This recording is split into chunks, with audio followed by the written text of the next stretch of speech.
In this video, I want to talk about what machine learning is.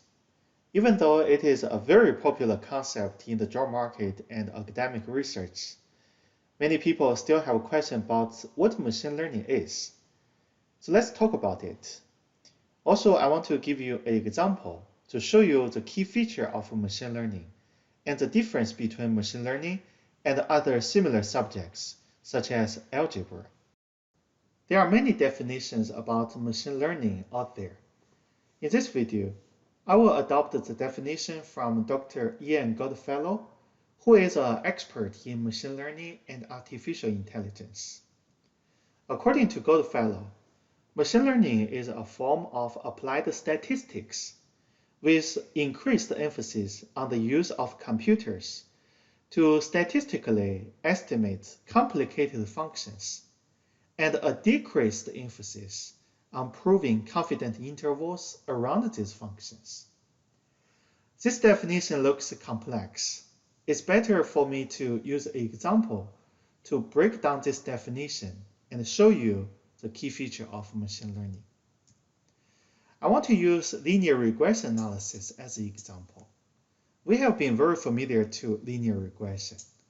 The purpose of linear regression is to analyze the relationship between dependent variable and independent variables.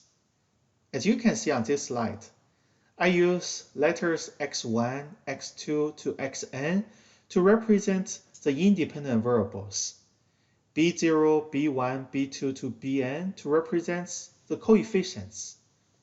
I have a question for everyone. What values are known in this equation? Actually, x1, x2 to xn are known. We can observe them.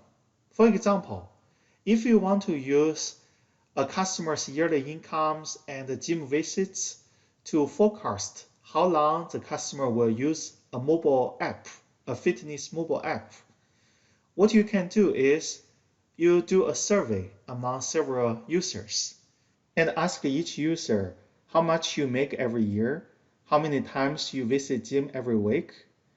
Once you get the data set, you plug the data into the software, and then the software will report the values of B0, B1, and B2 to you. Then you can forecast how long the user will use the fitness mobile app. This is how we use linear regression model to forecast some value. But have you thought about a question? How does the software estimate the values of B0, B1, and B2? Some classmates may say, I have no clue. So how about this? In addition to a customer's yearly incomes and gym visits, we will also ask each customer how long you really use the mobile app. Then there should be a difference between the real hours and the hours our model predicted.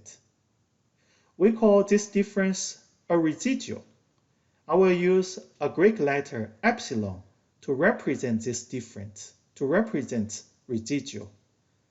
If our model is really good, right, we can completely forecast how long the user will use the mobile app, then epsilon should be 0, right? Should be as small as possible.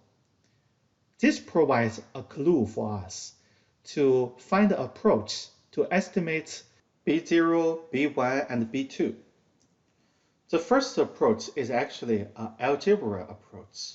It's called a least squares. I showed everyone how to perform least square on this slide.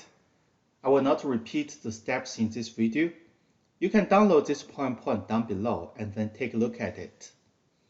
But notice that the least squares approach is completely developed based on the mathematical relationship between the real value matrix and the forecast value matrix. When we use the least squares approach, before we collect any data, we already know how to calculate b values mathematically. Some classmates may have a question. If we already know how to calculate b values, why do we need to collect data? The survey data is to find the specific values for B0, B1, and B2. But the survey data does not determine how to calculate the b-values mathematically, because the way of calculating b-values is specified by the mathematical relationship, as you can see on this slide. This is the algebra approach. The second approach is a machine learning-based approach. It's called a gradient descent. I listed a video down below to show everyone how to do gradient descent in details. I will not repeat those steps in this video, but I want to briefly talk about the logic behind the gradient descent approach. When we use this approach, what we need to do first is to collect some data of dependent and independent variables. In our case, we will ask several users how much they make every year, the yearly income's value, how many times they visit gyms every week, the gym visits value. Then we have the income's value and gym visits value, right? But what we don't know is still B0, B1, and B2. When we use the gradient descent, what we need to do is to randomly guess a value for B0, guess another value for B1, guess another value for B2. We just randomly guess. We don't know what they are, right? We randomly get them. Then we can use the guessed value of B0, B1, B2, and the user's responses regarding incomes, gym visits, to forecast a value for how long the user will use the mobile app. Then we will compare the forecasted value with the user's response. We will ask the user, how long do you really use the mobile app last week? Then we can compare the forecasted value to the real value, right? We can calculate the epsilon value. If epsilon is too large, that means what? That means our guess of B0, B1, and B2 is not very accurate. What we need to do? We need to guess another value for B0, another value for B1, another value for B2, and then compare the new forecasted value with the user's response, the user's real hours of usage. If the epsilon value is good, then that means our guess of B0, B1, and B2 are good. They are accurate, right? This is a brief introduction to the gradient descent approach. So some classmates may have a question. What is the difference between the machine learning-based gradient descent approach and the algebra approach, the least squares approach?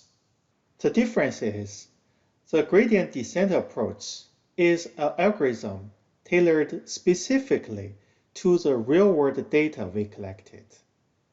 Remember, the b-values guessed by the gradient descent algorithm must be as close as possible to the user's responses we collected, right? In other words, the survey data are playing a very important role in determining B0, B1, and B2. But in the least squares approach, the survey data almost has nothing to do with how we calculate the b-value, because the b-value is completely determined by the mathematical relationships between the dependent variables and the independent variables. But in the gradient descent approach, in addition to an algorithm we develop, we also need to consider if the algorithm can be close to the real-world data. The real-world data is playing a very important role in determining the b-values. This is the major difference between machine learning and the traditional approaches, such as the least squares approach. Some classmates may have a question. If we can answer the same question by using algebra approach and machine learning approach, why do we need a machine learning approach? To be honest, I had the same question when I started machine learning. But the more I studied, I find that sometimes some variables are too complicated to be estimated by the traditional approaches such as algebra or calculus. That's why we have to develop some machine learning based algorithm, use real-world data to estimate them. For example, some people may ask you the standard deviation of some posterior distribution. Can you use algebra and calculus to find the posterior standard deviation? Of course you can, but it may take 100 years to answer one question. That's why we have to use some machine learning algorithm. We need to develop them to answer the question. For example, some people developed the Markov chain Monte Carlo simulation. That will take much less time to estimate the standard deviation of some posterior distribution. If you think about it, the business world nowadays has become so complex. It could be difficult for you to use algebra or calculus to answer some real-world question. But we do not lack of data, right? We could use data and machine learning algorithm to find the answer to practical issues.